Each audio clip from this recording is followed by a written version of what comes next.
Olá, bem-vindos a mais um episódio do podcast do Comitê da Bacia Hidrográfica do Baixo Tietê. E hoje a gente está recebendo aqui Adriana Castro Silva, que ela é ecóloga e coordenadora do Núcleo de Comunicação do Comitê. Olha só, Adriana, seja muito bem-vinda. Eu acho que esse papo vai ser genial. Seja muito bem-vinda, minha querida. Gostoso. Muito obrigada pela oportunidade. Fala mais perto do microfone aí que não tem importância, tá? Tá bem. É o seguinte, a Adriana é ecóloga, como eu estou dizendo aqui.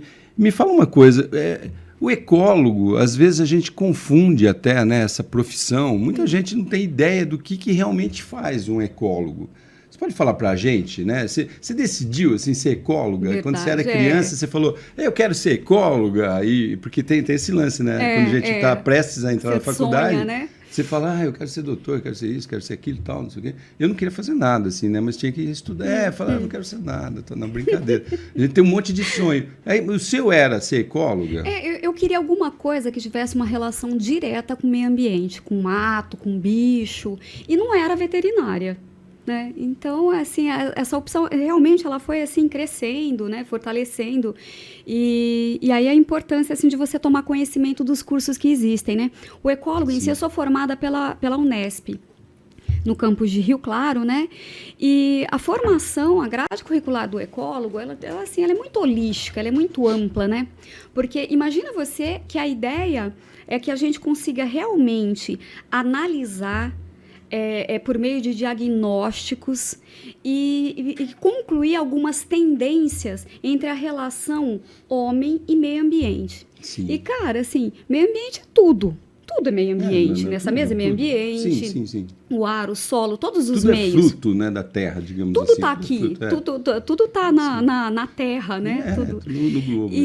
On Stranger Rock, né? Tem uma série, Uma Estranha Rocha, que conta justamente essa história. Só para fazer um parênteses, se você quer ver um negócio legal, impactante, que fala da Terra, é isso, né? Do envolvimento do ser humano com o globo. Na visão de quem? De astronautas que ficaram lá 300 dias em órbita vendo a Terra, sabe? É um negócio muito louco. Show, mas desculpa lá, continua aí. Não, então, mas até vou fazer uma analogia também, porque, por exemplo, eu costumo pontuar muito isso em algumas palestras, né? Falando assim, cara, você percebeu que a gente está na mesma casa, no mesmo oikos? Porque a palavra ecologia, ela deriva do grego oikos, que é casa no sentido de planeta, logos. Legal. Né? E daí, né, por meio dessa terminologia e essa etimologia da palavra, eu batizei o nome da minha empresa, obviamente, que eu adotei. Eu ia dar esse jabazinho aqui. Porque eu adoro quando a pessoa fala assim, nossa, oikos. Aí também tem um cosmético que é oikos, assim, eu acho demais, acho uma escolha muito feliz. É ecologia, então, isso tem a ver com... Ecologia, estudo da casa. Ecologia, oikos, logos é estudo, legal, então é estudo da casa. Que é isso que o ecólogo faz. A casa é a Terra toda, o planeta. A casa é o planeta, né? Então a ecologia vê isso, ela vê assim essa simbiose, né? Essa relação que nem sempre é simbiótica, né? Que é uma coisa positiva, tal, né? Verdade, então, às vezes é destrutiva. E muito. Então, assim, como é que a gente consegue avaliar o impacto de uma usina hidrelétrica na região X? Então, existe toda uma metodologia, só que você avalia, assim, absolutamente todos os meios, e por incrível que pareça, eu também, para mim foi uma surpresa, eu achava que eu ia ficar ali só na fauna e na flora, e na realidade a gente trabalha demais com modelos matemáticos para poder falar assim, nossa, será que essa mata aqui ela pode receber essa onça parda? Ela tem capacidade de suporte para nutrir, para oferecer um ambiente para esse animal? Sim. Então, tudo isso é pautado em modelos matemáticos de densidade, número de animais, no caso, que é o exemplo que eu estou utilizando, tipo área útil, o status da vegetação, qual é o grau de regeneração que existe ali, ou de preservação. Deixa eu fazer uma pergunta. Quando a gente interfere nisso, por exemplo, você vê esses números estatísticos e vê se é melhor ou pior, etc. e tal, você não está realmente interferindo ali no ambiente dos bichos, enfim, da fauna e da flora? Com certeza, mas viver é isso, né? Não existe impacto zero. Não, eu quero dizer assim, eu estou imaginando assim, de você ir contra a corrente natural, é isso que eu estou dizendo. Na verdade, é um esquema de prevenção, é isso? Ou de melhor encaminhamento? Como é que funcionaria isso? Eu acho que Não cabe pelo seguinte, toda interferência que a gente fizer, o impacto está feito. É que existem impactos positivos e impactos negativos. Boa, tá. E o papo do impacto, quando a gente fala, é uma coisa interessante. Assim, você está falando de um impacto que é pontual. Eu realmente, assim, para construir essa ponte, eu tenho que derrubar essa árvore, esse jequitibá branco aqui que tem 80 anos, que é uma matriz disseminadora de sementes, ele tem uma série de serviços ambientais, tá? Então o impacto dele não é pontual, mas eu posso mitigar, eu posso minimizar isso daí, que é fazendo o quê? Eu derrubei um jequitibá e eu vou plantar 500. Entendi. Né? Então é mais ou menos, esses são os modelos que a gente estuda, que a gente propõe. Mas matou, é isso daí, né? Tentar provocar um impacto, né? Queira ou não, a gente vive nesse mundão aí. E gera lixo, gera esgoto, consome água. E a ideia é o impacto negativo menor que a gente puder fazer. O menor possível, isso, né? Mas que existe, né? Não tem jeito, né? Inclusive com a água, né? Que é a seara que a gente vai entrar agora aqui, que é do Comitê da Bacia Hidrográfica Tietê, né? Do Baixo Tietê aqui, que cuida, na verdade, desse manancial todo de água que tem na nossa região, que é coberta por 42 municípios, que ele acomoda 42 municípios na bacia do Baixo Tietê. Isso. Não é isso? É isso. E o que aconteceu para você cair no comitê? Como é que surgiu isso daí? Porque você é uma coordenadora, faz parte de alguma forma, é colaboradora, né, do Comitê da Bacia Hidrográfica do Baixo Tietê. E como é que você caiu nisso? O que te levou? Enquanto eu fazia a graduação na Unesp em Rio Claro, a Unesp, aquele campus, ele tem muito essa postura assim, 80% do nosso curso de ecologia, ele é campo, então é vivência, esse é o nosso laboratório. E a gente tinha um relacionamento com o primeiro comitê de bacia aqui no estado, que é o PCJ, o Piracicaba, Corumbataí e Jundiaí. Então, é um comitê, hoje é uma agência de bacias, né? Mas é um comitê extremamente atuante, com muito amadurecimento. E a minha família estava em Valparaíso, que é a minha terrinha de coração. Paraíso aqui próximo, nós somos de Campinas, isso. E é uma coisa assim, na ocasião, quando eu vim passar férias, a prefeita de Valparaíso, na época, a doutora Maria de Lourdes, uma querida, ela estava presidente do comitê de bacia. E aquele papo de ecologia, cidade pequenininha e tal, nossa, Adriana, o comitê de bacia, vem cá. E aí eu conheci duas pessoas, conheci um monte, mas essas duas pessoas são para o resto da vida, que é a Selma Rico e o Mauro Rico. Nossa, o Mauro faz aquele arquitetos, urbanistas. Ele é uma enciclopédia, né? Ele é cerimonialista, o Masterchef. Muito incrível. E aí, assim, nossa, foi uma identificação assim instantânea. E aí eu tentei compatibilizar todas as minhas férias com o comitê de bacia, com as reuniões, etc. E aí sempre ali muito próximo da Selma, tal, eu fui aprendendo, conhecendo, identificando, curtindo, entendendo a importância do comitê de bacia, e lá se foram 20 anos. Poxa, e na verdade você bebeu a água da bacia, então. Para poder ficar aqui, né? Porque você mora aqui agora, né? Exato. Genial isso daí. Exato. Bom, não, show de bola isso, né?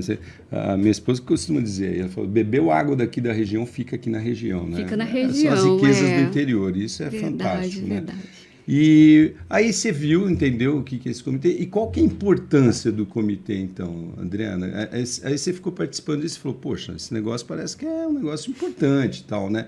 E qual que é a relevância dele? Qual que é a importância dele no teu ponto de vista? Porque, assim, o comitê, ele tem um papel que é imprescindível na gestão dos recursos hídricos. Porque quando a gente fala de recursos hídricos, parece um papo tão elitizado, tão técnico assim, na verdade é essa água aqui que a gente está tomando, é a água que a gente nada, que pesca, que bebe, que cozinha, que toma banho. Né? Por exemplo, para fabricar um refrigerante, uma cerveja. Né? Exato. Pago uma horta. Né? Exatamente. Ou seja, não tem nenhuma atividade que não esteja relacionada ao uso desse recurso hídrico. Então, ele é importante, né? Porque ele pode ser limitante, inclusive, né? Como já é na região, já é há muitos anos, na região do PCJ. PCJ é a bacia do Piracicaba, Piracicaba. Corumbataí, Jundiaí, região assim de Campinas. Como aqui tem, são várias Baixo bacias, Tietê, né? São várias bacias no Brasil todo. Isso, é isso. Explica pra gente, só pra gente entender esse negócio de bacia hidrográfica, tem gente que não tem ideia. É que assim, o estado de São Paulo, ele foi dividido pela política estadual de recursos naturais, de recursos hídricos, perdão, em 22 bacias hidrográficas no estado. Então, assim, são os principais rios, é fácil entender. Então, pensando assim, ó, nós estamos, São Paulo está entre Paraná e Minas Gerais. Então, eu tenho o Paranapanema, depois eu tenho o Rio do Peixe, depois eu tenho o Aguapeí, aí eu tenho o Tietê, aí eu tenho o São José dos Dourados e o último é o Grande, que faz divisa com Minas Gerais. Né? Então, essas são as bacias hidrográficas. Mato Grosso também, que vai para lá. Isso, é o mesmo, na verdade. Aí são em outros estados, tem um outro tipo de divisão, mas sempre assim, qual é o principal rio da região? E aí, voltando à função do comitê de bacia. Não, mas só para entender, então as bacias são essas, uma divisão ali. É uma divisão, é uma unidade geográfica, eu preciso ter um limite. Sim, né? Então, assim, é uma unidade geográfica em torno de um corpo d'água, do principal corpo d'água. Porque vamos pensar no Baixo Tietê, a gente tem o Córrego da Divisa, o Córrego dos Espanhóis, o Lafon, o Baguaçu, que é tudo são aqui, todos tributários. Tudo aqui na nossa região, que pega de onde? De Penápolis, mais ou menos, até Promissão, até Itapura. Até Itapura, legal. Só pra gente ter uma ideia, né? Margem direita e margem esquerda do rio. Do Tietê. Né? Ou seja, vamos falar de José Bonifácio a Bilac, por exemplo. Legal. Então, essa é a bacia hidrográfica do Baixo Tietê. Esse é o limite que também dá para ver essas... 42 municípios. Os 42 municípios, toda a área, 3 reservatórios, né, hidrelétricas. Sim. São informações que, entrando no nosso site, no site do comitê, a primeira informação que está lá é a caracterização. É legal você saber, né, do que a gente está falando, até porque para a direita é outro comitê, para a esquerda é outro comitê. Uma vez também que a gente depende da água para tudo. É ali, vai nesse site que você acha. Isso aí. E aí, vamos lá. Aí a importância do comitê, a gente estava nesse ponto, né? O comitê... Nesse contexto, né? Fala, tem água aí, tá rodando tem água, certo. E aí, qual que é a função do comitê? O comitê, ele não deixa de ser uma instância técnica, porque tem muitos estudos. O comitê é um super produtor de informação que as academias, os meios universitários ainda não descobriram, né, o foco que é essa geração de informação aí. Mas o comitê, ele também tem uma função assim, que eu entendo que seja tão prática, porque ele é um palco, ele é o cenário para ouvir a sociedade. Para ouvir assim, as reais demandas. Então, a gente consegue chegar lá no termômetro, na ponta, que é o consumidor final. O que é que está acontecendo, para onde é que está indo, quais são as demandas, quais são as dificuldades, como é que nós vamos investir esse recurso vindo para esse recurso financeiro, eu estou dizendo. Nós vamos falar já desse recurso financeiro aí, porque tem muita gente que não entende também. Mas vamos lá. Primeiro, como é que é formado? Quem são as pessoas aí? É um grupo de pessoas que comanda esse comitê? Como é que funciona isso daí? O comitê de bacia, para integrar, para ser um representante no comitê de bacia, você participa de um processo eleitoral. Né? Isso também são informações que nas nossas redes sociais do núcleo de comunicação a gente tem divulgado, que realmente para chamar o público, né? Para que as pessoas entendam o caminho das pedras ali. E dentro desse processo eleitoral, nós elegemos 15 membros de 3 segmentos. Prefeituras, que são representadas por prefeitos, pelo chefe do Poder Executivo, 15 representantes do Estado com pastas afins, né, a ver com recursos hídricos, né, sempre tem que ter alguma coisa afins. E a sociedade civil na forma de associações, consórcios, entidades não governamentais, ONGs, isso. Mas também tem que ter um relacionamento, tem que ter no seu estatuto, por exemplo, na sua missão, alguma atividade relacionada à água. Aí seria a participação da entidade ou da pessoa física da entidade? Do representante legal da entidade, mas é a entidade, o voto é da entidade. E uma coisa que é legal, por exemplo, se eu represento uma associação de produtores rurais, Sim. Aqui na bacia do Baixo Tietê, na realidade eu estou representando, não é a minha associação, a associação da Oikos, não sei o que, não é. É a associação de todos os produtores rurais. Entende? Legal, você então, representa, na verdade, a categoria toda ali, a categoria, né? O setor todo. Perfeito, Legal, tá. Se eu sou da instituição de ensino fulano de tal, eu represento todas. Tá, então aí há reuniões, todo mundo, né, desse comitê, né, essas representantes estaduais, municipais e a sociedade civil organizada aí, se reúnem para discutir o quê? Para discutir de que forma, assim, são eixos que nós trabalhamos. De que forma que a gente vai recuperar os recursos hídricos, o que precisa ser feito. Estamos sofrendo com assoreamento, com poluição, com o quê? Da região, claro. Com estresse hídricos, né? Isso, com aquelas secas, por exemplo, né, que tem a gente... um riozinho ali que está sequinho ultimamente, e aí você fala, pô, e aí, não está tendo água, por quê? E por quê? É o que isso, que é? Né? Que tipo de um uso afluente, né, que está sendo entender, feito? Né? Por exemplo, né, que a gente teve 2014, e voltamos a ter isso em 2018, 2019, né? Córregos assim praticamente secos, como Lafon, etc. E por quê? Era a seca mesmo do clima que estava secando, ou mau uso? Então, um conjunto, né? É um conjunto de informações. Por exemplo, assim, aqui na nossa bacia, na bacia hidrográfica, imagina você que 5% do território é ocupado por vegetação nativa, por matas. 5% e 95% não. Isso não lhe diz alguma coisa? Isso não direciona. É esse o número? Exatamente. Caramba. Então, assim, os estudos, né? Eu estou falando com base no inventário de fragmentos florestais, que foi publicado em 2020. Tá. Então, assim, é o último, é um estudo criterioso, sabe? Então, assim, realmente você pode confiar nesse triste dado.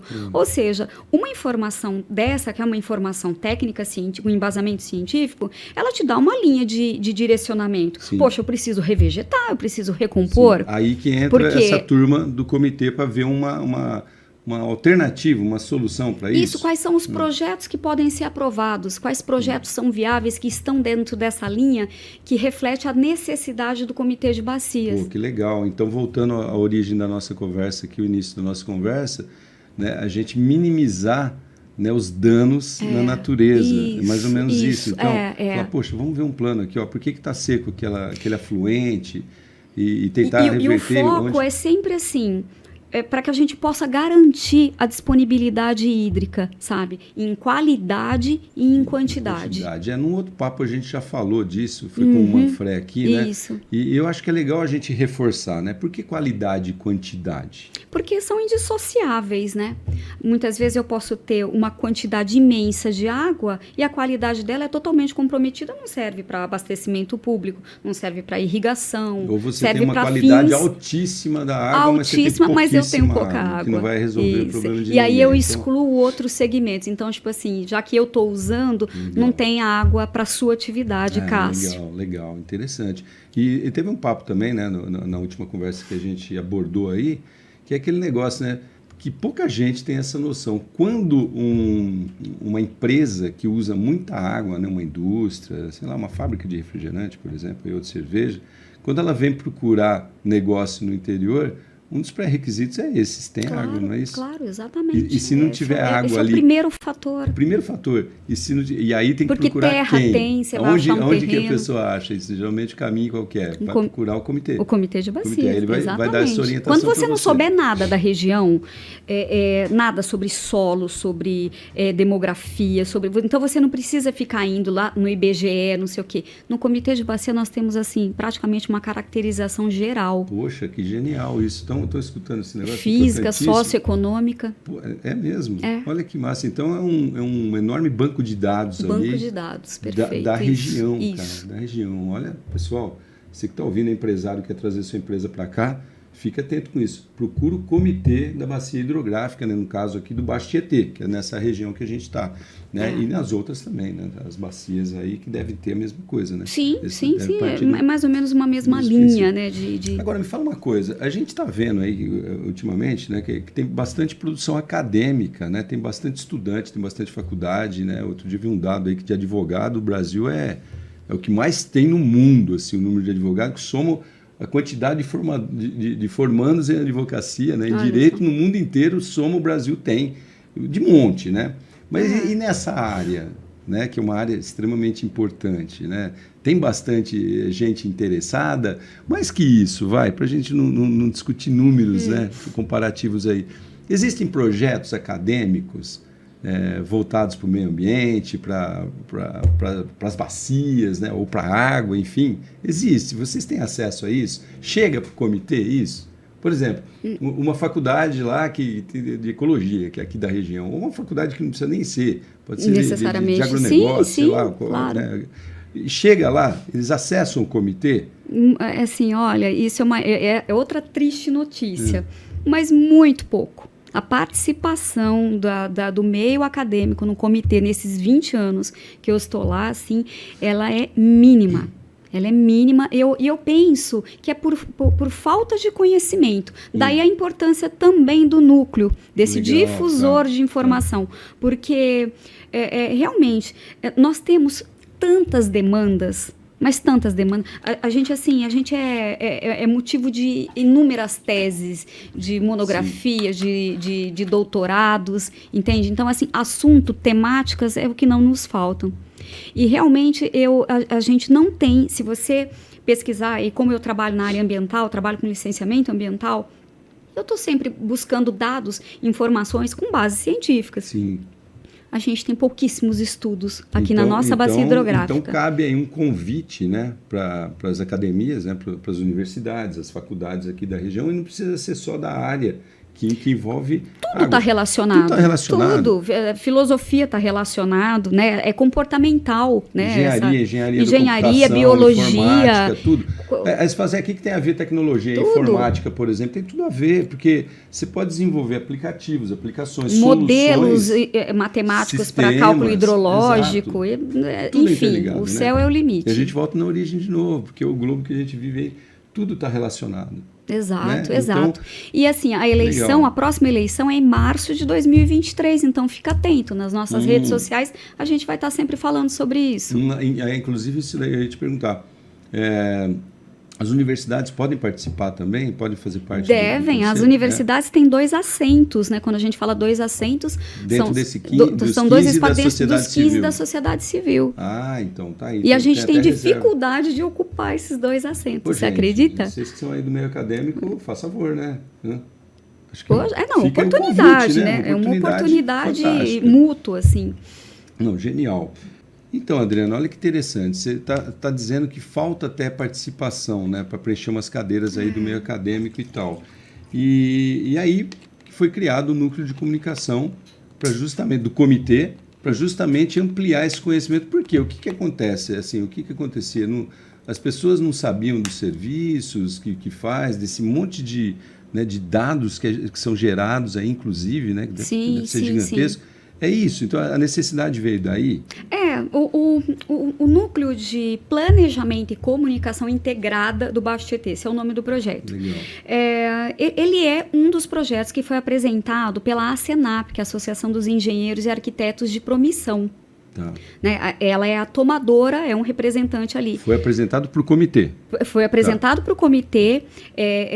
A Câmara Técnica de Turismo e Educação Ambiental entendeu que é um projeto de interesse regional, ou seja, de todos os 42 municípios, e indicou como uma demanda induzida. Então, assim, isso daqui é um projeto que é da Câmara Técnica, né, cujo tomador é a Senap.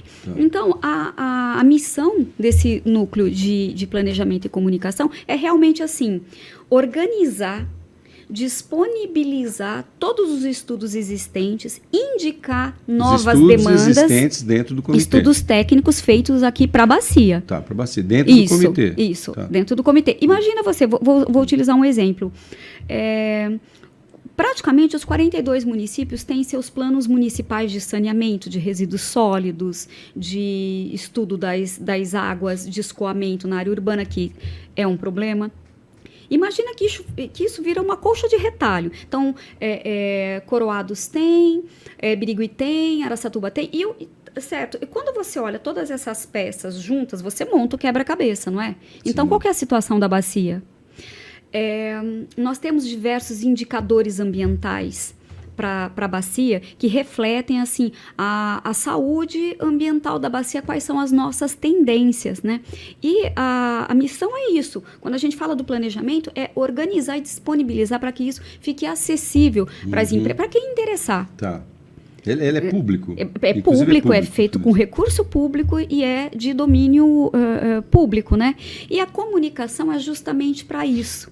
Para que a gente não fique assim, alheio aos olhos das academias, por exemplo, das universidades. Ou até da dona de casa, de segmentos importantíssimos e até chegarmos num cidadão comum. A gente tem esse sonho aí que é bem factível de que a dona de casa vai entender o porquê do comitê de bacia. Da existência do comitê. E qual é o papel do comitê na minha vida. Ah, legal. Conscientização. Conscientização, vai entender isso. que tem alguém ali trabalhando para aquela água chegar na casa dela, em qualidade e em quantidade, que foi o que você falou. Perfeito, Poxa, perfeito, que joia. isso. Aproveitando, pegando o gancho aí, então, água, né, a gente comentou aqui que usa para lavar carro, usa para beber, usa para tomar banho, etc. São múltiplos usos. Isso, confere, múltiplos usos, Fala exato. um pouco para a gente disso. Porque tem muita gente que não entende, né? Acha que a água é para beber ali, para sobreviver, né? Mas ela é aplicada a todos, diversos, né? em tudo, né? Em tudo, então, tudo. Dá uns exemplos para a gente, assim, que consomem mais água, por exemplo. Que ambiente, né? Ou que setor que consome muita água e, de repente, até setor que consome aí, sabe, assim, de maneira... Não estou nem aí, vou gastar à vontade mesmo. Então, olha que interessante. Num dos relatórios técnicos que nós temos de indicadores ambientais, por meio dos levantamentos de dados, que são as outorgas que nós fizemos, nós percebemos, os números outorgas, indicam... Vamos falar numa linguagem simples, é uma solicitação... As outorgas são autorizações que um órgão do Estado, que é o DAE, emite, te autorizando a fazer uma captação de água, fazer um barramento. Beleza. A outorga é essa autorização, assim, que eu mencionei. Agora, voltando à questão assim, de que segmento que utiliza mais. Esse relatório dos indicadores ambientais que foi desenvolvido pelo Núcleo de Planejamento e Comunicação do Baixo Tietê, os números mostram que, até 2008, os maiores usuários de água era a indústria. A partir de 2008, houve uma reversão. O setor agrícola passou a ser o maior consumidor de água, pautado nas licenças, nessas outorgas que foram emitidas. Então, assim, né, houve uma reversão de cenário. E o que isso nos diz? Isso, exatamente, né? O que eu quero saber. Exatamente. A gente, assim, a fiscalização, o trabalho de fiscalização, de avaliação mesmo, se realmente aquela demanda que foi outorgada, né, que foi autorizada, ela realmente está sendo utilizada, porque nós temos diversas bacias, microbacias aqui, como o córrego da Divisa, o córrego dos Espanhóis, que você tem uma indisponibilidade hídrica. E aí? E aí que acontece que o acesso à água, que é algo assim constitucional, inclusive, né, você acaba tendo esse seu direito cerceado. Por quê? Porque do excesso de uso por algum outro tipo de empresa. Por algum outro tipo de empresa.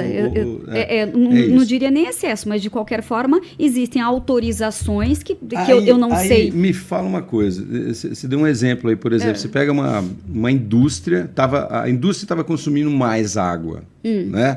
E o agronegócio ali, né, a agricultura estava consumindo menos. Depois inverteu. A que se dá isso? São políticas econômicas, de repente, nacionais? Não, eu penso que seja fator de desenvolvimento mesmo. Desenvolvimento econômico. Desenvolvimento econômico. Diretamente aí. Exato. E é natural isso, ele é meio que, ele acontece, fala assim, o barco está indo para cá, então cresceu o agronegócio, agora cresceu a indústria. É dinâmico, né? É dinâmico, mas aí não tem interferência. O que eu queria perguntar é o seguinte, não tem interferência do comitê, fala, não vou mandar água para você aí do agronegócio, não, vou mandar para a indústria aqui. Como é que fica isso? Quem decide? O comitê, quem decide isso é o DAE. Isso, é o Departamento de Água, Esgoto e Energia Elétrica do Estado. Agora, o comitê, ele é um braço do DAE. Ele não é normativo. Os estudos ali. Sim, oferece os estudos. Falou, aqui tem bastante água. Ele é uma seara de discussão, aqui, vamos então, dizer assim, isso. sabe? Ela, assim, se tiver em algum lugar que eu quiser reclamar, sobre isso, seria o local mais adequado seria o comitê de bacia. Falar, olha, eu não tenho água lá para minha atividade. Tá, legal. Né? É por ali que pode... Daí a função assim, do comitê de bacia, ouvir o cidadão. Né? Uma legal. demanda sou eu, pessoa física, eu não sou representante, eu não sou de câmara técnica, nada, mas eu sou uma pessoa que hoje eu não tenho água. Então. Seria o comitê o é um interlocutor usuário, da né? sociedade. Isso, e o comitê, esse interlocutor, esse quem? mediador, inclusive, é um né? mediador. É um mediador. Então, como você disse, inclusive faz estudos ali para poder falar, olha, gente, aqui está nesse isso, pé os dados aqui, por dizem favor, isso. ou da E, ou né, os departamentos de água, etc. e tal. Isso. É isso, né? E aí, então, e vamos falar do seguinte, e os departamentos de água das cidades, como é que eles são também um usuário de água? Sim, como é que é isso daí? Né? Sim, eles são como se fosse uma indústria? Ali fala assim, ó, a indústria está precisando de água. Exatamente. Né, os departamentos de água também falou, eu também estou precisando de água. Isso, é assim que funciona? Exatamente. Só que assim, a maioria, eu vou arriscar dizer que 90% aqui, nós temos pouquíssimas captações superficiais. Então, captação superficial captação é isso que você no vê a água e você tira a água. Você coloca a adutora ali e o que não é superficial, obviamente, é você subterrâneo. fazer um poço ali e tal e capturar. Exatamente, tá. exato. Então, assim, digamos que a disponibilidade Esse hídrica... poço profundo tem a ver com isso daí, esse lençol freático que existe embaixo, que falam pra gente que tem água que não acaba mais. São estruturas, né? São estruturas. Quando a gente fala de um poço tubular, é um poço mais raso, que pega um aquífero Bauru, por exemplo, que é esse lençol freático mais raso, 80 metros, alguma coisa. Claro que depende da região, depende do solo, etc. Uma ecóloga falando conhece números, tá vendo aqui, né? Você fala justamente em números, né? Não, mas vamos ser mais simples. Mas vamos ser mais simples aqui, assim, mais tranquilinho. Pensa assim, muita gente fala que existe esse lençol freático que é o maior do mundo, não sei o que, o aquífero Guarani, não sei o que lá. Isso. E ainda tem gente que se preocupa com falta de água, não dá pra gente ficar usando à vontade? Não dá. Os números indicam que realmente não dá. Mas, inclusive dessa água que tem, que dizem que não acaba nunca aí embaixo da terra, hein? Então, mas não existe, né? É um bem, assim, absolutamente finito, né? E, na realidade, o aquífero Guarani, ele também tem qualidades da água, e ele oscila, né? Então, por exemplo, em Lins é uma situação... Né, que nem sempre ela é prontinha, isso que você está dizendo. De repente ali não é uma água pronta para você tirar. Ele precisa de um tratamento, de um resfriamento, como é em Guararapes. Não é só pôr um canudinho longo ali e tomar essa água. E não é essa questão assim. Novamente, os números que são pautados nas chamadas outorgas, eles dizem que, olha, realmente anda tendo muita captação. Por exemplo, independente do município, tá? Mas existem municípios que chega a ter 12 poços de captação de água. Então, assim, esse daqui está produzindo menos, perfura outro e vamos outorgando, né? Então, é um número muito expressivo, né? Para um departamento de água e esgoto. Então, mas será que eles não provaram ali a necessidade de ter esse número de poços? Ou eles não estão trabalhando com uma certa diligência, sabe, com gestão dos recursos hídricos. Quanto que é seu índice? Quanto que é o índice de perda aí o departamento de água? Você perde 50%, que não é uma raridade isso que eu estou falando? Como que perde a água? A água ela se perde através de vazamentos, através de adulteração de hidrômetro. E aí perdas menores, assim, né, de evapotranspiração e tal, mas... Evaporação. De evaporação, isso. Mas, de qualquer forma, o principal forma de se perder a água é isso, são vazamentos, né? E aquela água que você não paga, que o departamento não faturou, você também perdeu. Já era. Exato, você também perdeu porque ela não foi paga. Ela foi utilizada. Olha, aqui na região, assim, daqueles setores que eu tenho conhecimento, tá? Estou falando de municípios. Nós estamos, assim, um dos melhores tem seu índice aí de 28%. É alto. É muito alto, é quase 30% do volume do volume que você capta. Poderia aproveitar, né? Então, assim, antes de perfurar um outro poço, na realidade, você vai trabalhar na redução do seu índice de perda, que deveria ser uma condição para obter uma outorga. Me prova qual é teu índice de perda. Quando se fala, não, você vai tomar um banho, não seja exagerado aí, né? Não toma aqueles banhos longuíssimos, né? Por quê? Claro. Porque tem outra pessoa que pode estar precisando de água para outra finalidade, inclusive produzir comida para as pessoas. Produzir comida, não exatamente, é isso? Então, viram só a importância? Às vezes a gente não dá muita atenção mesmo para isso, né? Vai lá tocando a vida, né? E você tocou no assunto que me remeteu ao que pontuamos anteriormente, a questão do uso múltiplo. Isso. Vamos falar assim, na prática, olha quantos usos. Você falou do banho, falou... o dia a dia da gente é cidadão urbano, né? Então, você sabe para que você lava carro, etc. Mas aí nós temos o uso industrial, né, que pode ser um uso mínimo, mas toda indústria depende de água. Sim. E tem indústrias que a vida delas é água, como, por exemplo, uma indústria de refrigerante, Sim. de cerveja. 90% do produto é água, né? 90% do produto é água, né? Ou até mais. Aí, ok, aí nós temos a hidrovia, cara. Nós temos transporte, inclusive transporte de gado, né? A gente tem transporte de gado, de cana, de grãos, de areia, né? É uma coisa super interessante que, assim, dá uma desafogada nas nossas rodovias, né? Legal, é uma opção, verdade. assim... É um outro uso da água. É um outro uso da água com impacto econômico para a região. Legal, incrível, legal. né? Incrível. E aí nós vamos falar de... E se está seco ali, não dá para andar, não dá para o barco andar, não dá para...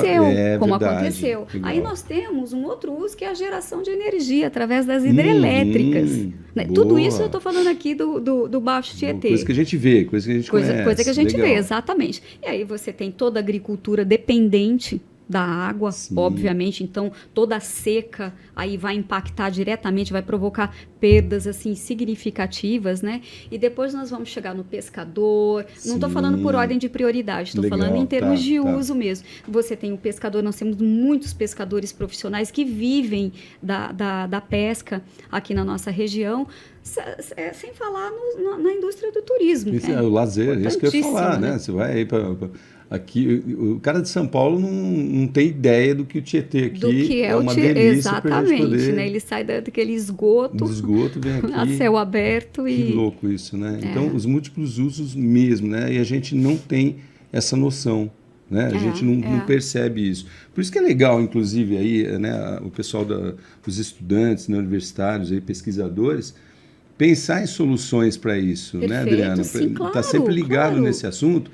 E saber que tem como fonte aí um comitê, né, fonte de tudo, né, fonte de interlocução, fonte de recursos, abastecimento de recurso dados, financeiro, de recurso financeiro, inclusive, olha que legal.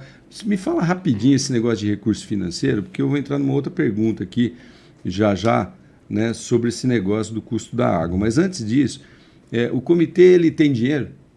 O comitê, ele recebe repasses dos royalties das usinas hidrelétricas e também um percentual das outorgas, né? Essas são duas fontes de quando o cara é autorizado para tirar água, ele paga um pouquinho, é isso que você está falando? Ele paga uma taxa, Vai para onde esse dinheiro? Departamento de Água, Esgoto e Energia Elétrica, do município ou do Estado? Estado. Isso é Estado. E o Estado, através do FEIDRO, ele vai repassar parte desse recurso para nós. E aí nós temos uma terceira fonte, terceira fonte de recurso financeiro, que é a cobrança pelo uso da água, que hoje só pagam a indústria, as agroindústrias, né? E os serviços de saneamento dos municípios, Sabesp. Mas, na verdade, as pessoas elas estão pagando o uso da água, elas não estão pagando a água, né?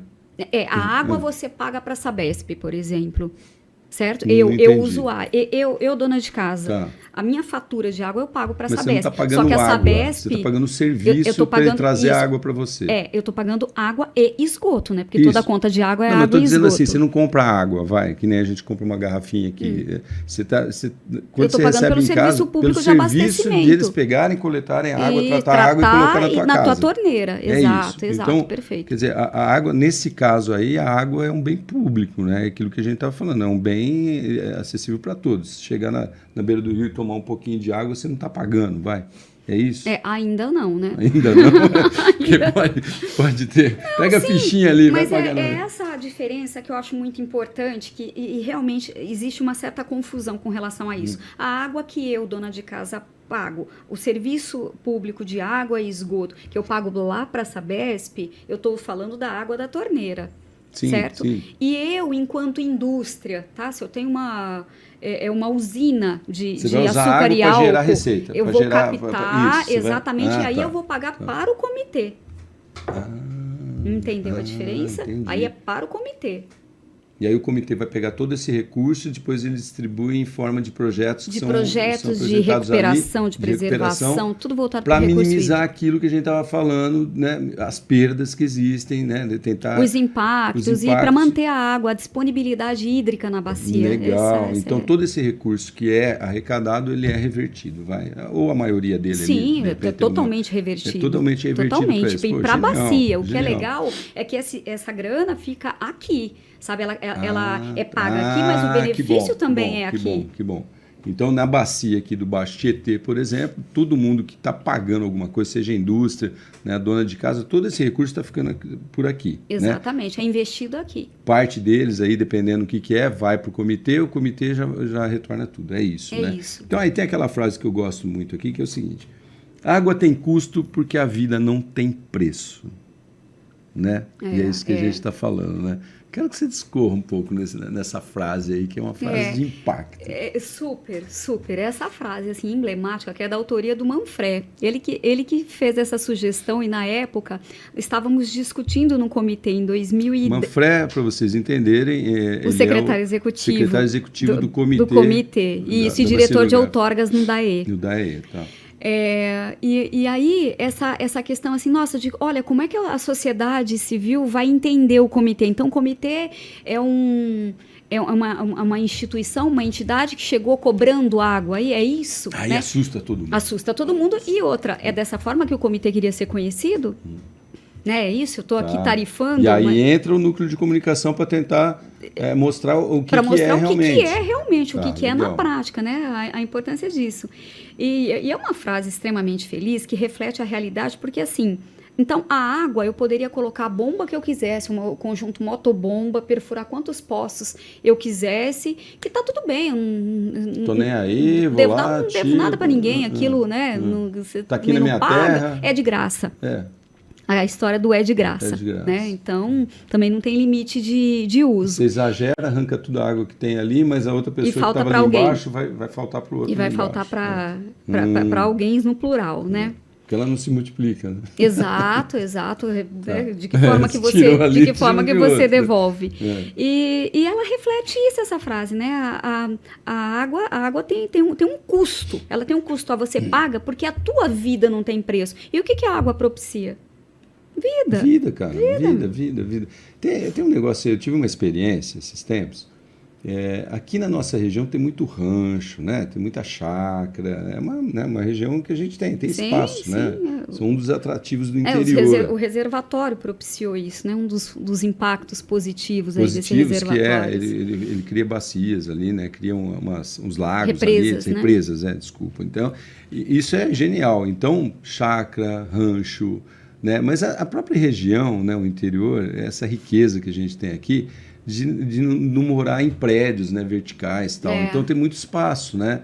Eu costumo sempre pensar assim, espaço é paz, que uma coisa está associada à outra, né? Que é muito gostoso. Então a gente tem esse privilégio, muito sol e tal. Aí, numa das conversas que eu tive aqui com amigos, donos de chácara, etc., comentando sobre esse assunto, a impressão que eu senti desse pessoal é falar, eu não vou falar nada para o comitê, não, nem para o DAE, eu vou fazer um poço aqui, vou tirar, porque senão vão querer vir aqui tomar dinheiro, vão querer cobrar, vão querer não sei o quê. Sabe esse medo, né, de geralmente, que a maioria das pessoas, né, nós somos brasileiros, né, a gente entende o Brasil que é, né, então tem esse medo de falar, é verdade, né? Você fala assim, poxa, o setor público está entrando aqui, cara, putz, vai querer só me tomar dinheiro. Se é setor público, vai cobrar, vai certo. Sabe, tem sentido isso que eu estou falando, sabe? Bom, na verdade eu senti isso com essas pessoas falando, não, eu vou fazer o meu posto aqui, não vai formar ninguém não, porque... Sabe, eu vou me abastecer aqui e tal. O que é importante, que, por exemplo, que uma postura, que uma tomada de decisão dessa, uma pessoa que decide e por esse caminho precisa saber, é que para início de conversa isso é crime ambiental, Lei 9.605. Então é crime. Você está utilizando, você está ilegal, né? E no segundo momento, eu não assim... posso furar um poço em casa sem comunicar, é isso. Sem obter a outorga. A outorga que é isso. esse negócio, a autorização Essa para poder autorização furar. junto ao DAE. Porque de repente o cara fala, não vai furar nada. Um dia o DAE vai te achar. Né? Um dia a polícia ambiental, alguma coisa. Alguma coisa assim nesse sentido. E em segundo lugar, a hora que os seus vizinhos tomarem a mesma atitude de perfurar, o seu poço também vai secar. Aí, né? Aí talvez a pessoa vá até o DAE. Isso eu acho uma coisa assim, super relevante, sabe? Né, do egoísmo do negócio, né? Você fala, eu vou furar aqui, que se dane, vou tirar minha água que eu preciso. É uma visão imediatista, né? É egoísta, talvez, porque você fala, eu vou tirar para resolver o meu problema. Não vou comunicar por quê? Porque senão vão começar a tomar dinheiro de mim aqui, me encher o saco, tal, não sei o quê. Aí você falou um negócio legal, que é, se o vizinho pensa da mesma forma, vai faltar para todo mundo, ninguém vai ter água. Todo mundo, exatamente. Né? Então, o ideal, como que ele ficaria tranquilo, então, nesse ponto de vista aí, né? Mesmo que ele tenha o poço hoje perfurado e ele não tem não tá regularizado, ele pode se regularizar. Tá. Sim. Vai apanhar, ele vai pagar, ele vai apanhar. Ele precisa vai falar se antecipar. Assim, então, mas deixa eu te falar, faz 10 anos que eu tenho já o poço ali na minha chácara lá.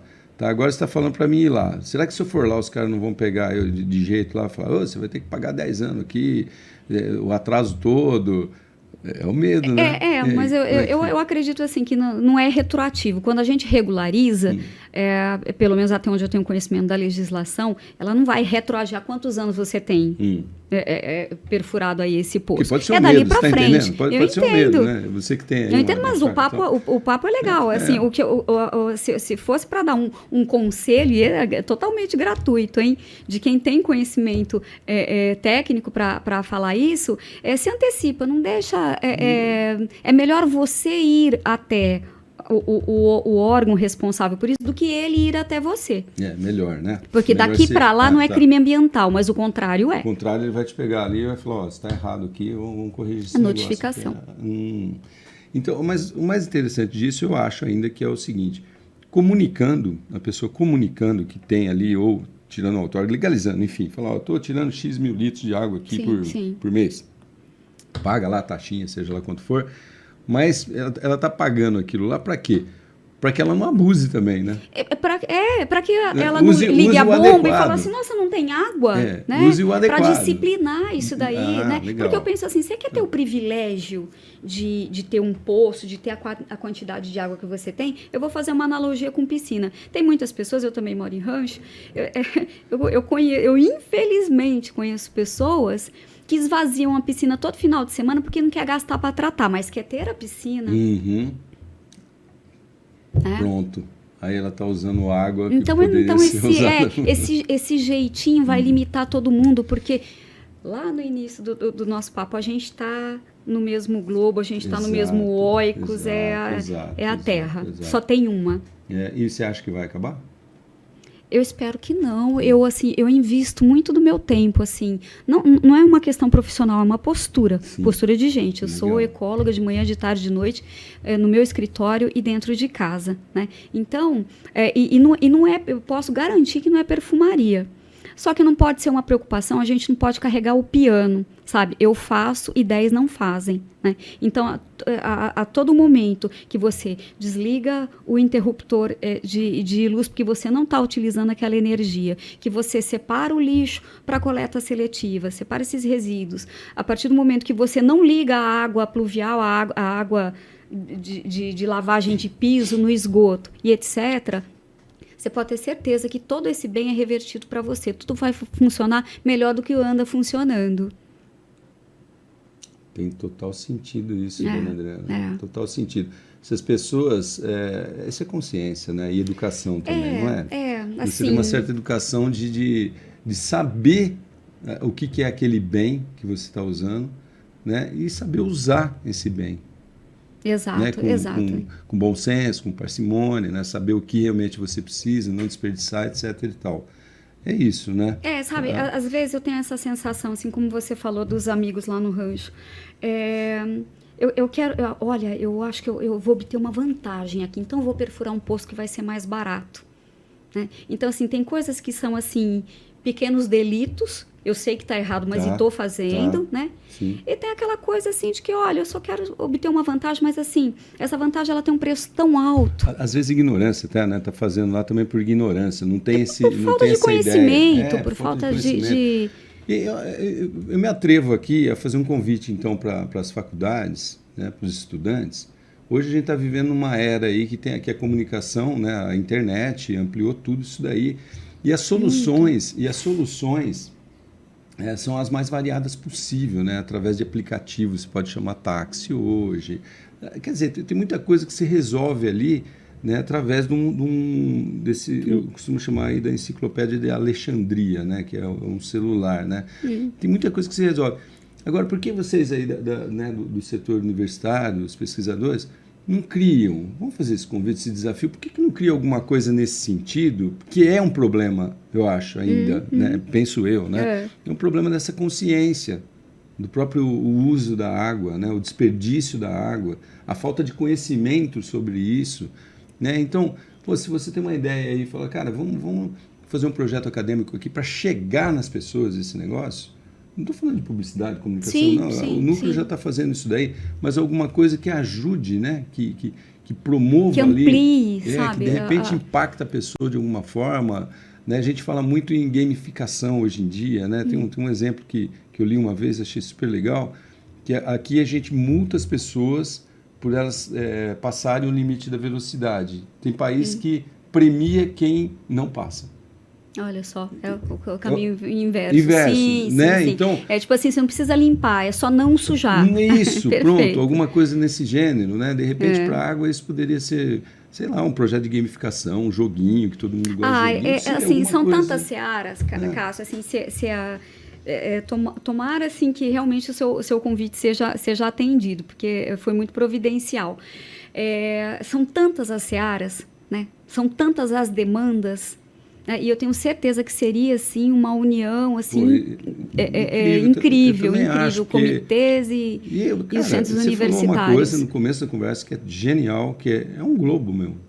Tudo está aqui. Tudo está aqui, não tem jogar lá fora. Não dá, meu. Não dá. Estou indo para o espaço e tal, mas a gente ainda exatamente. A gente tira minério e alimento mas da terra. Mas a vida é possível aqui, né? Aqui é o mundo ideal. É o que tem para hoje, cara. Então, cuidar bem desse globo, cuidar bem desse globo não é nenhum exagero, né? A gente comentar sobre esse assunto. E desenvolver coisas, né? Soluções, né? Ideias para ajudar nesse sentido, né? Pô, genial, né?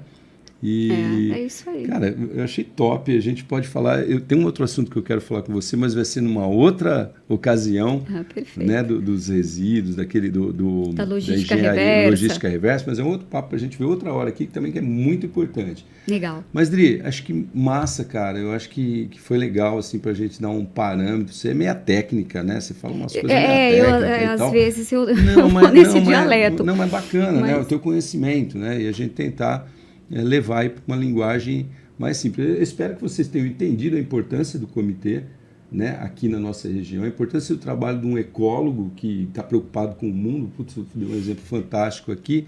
E o que você tem a dizer assim, para finalizar para esse pessoal aí, ou mandar um recado para alguém? O que você Olha, quer falar? Eu quero dizer que todos no comitê têm direito à voz. E se você é representante, além de voz, você vota. Então, assim, exerça assim, esse direito e toma conhecimento de participação, mas assim, toma conhecimento, porque a gente precisa saber o que acontece nos extremos da bacia, né? Eu acho que eu tenho conhecimento de que existem muitas demandas que ainda nem chegaram para nós.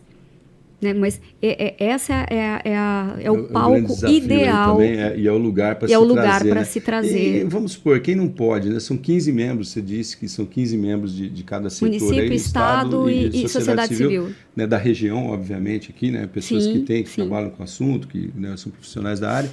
Mas, se eu não tenho nada a ver com isso, mas quero participar, o que eu faço? Plenária. Todos têm direito à voz, sabe? Assim, eu frentista de posto. Isso, boa. Eu dono de Entendeu? casa, Eu, tal. carteiro. Não, é isso aí, é isso aí. Como é que eu faço para saber quando tem, quando acontece e tal? Nas nossas redes sociais, a gente está fazendo um esforço imenso aí em Facebook, Instagram, o site do comitê, rádios. Procurou Então, ali, assim, Comitê é Baixo Tietê? impossível não ouvir falar do Legal. comitê de bacia através Digita do Comitê núcleo. Baixo Tietê que vai Comitê achar. Baixo Tietê, É isso aí. perfeito. Legal, Adri, brigadão Eu que demais super da agradeço. conta. Uma Espero que vocês delícia. tenham gostado aí e aguardem o próximo, beleza? Até mais.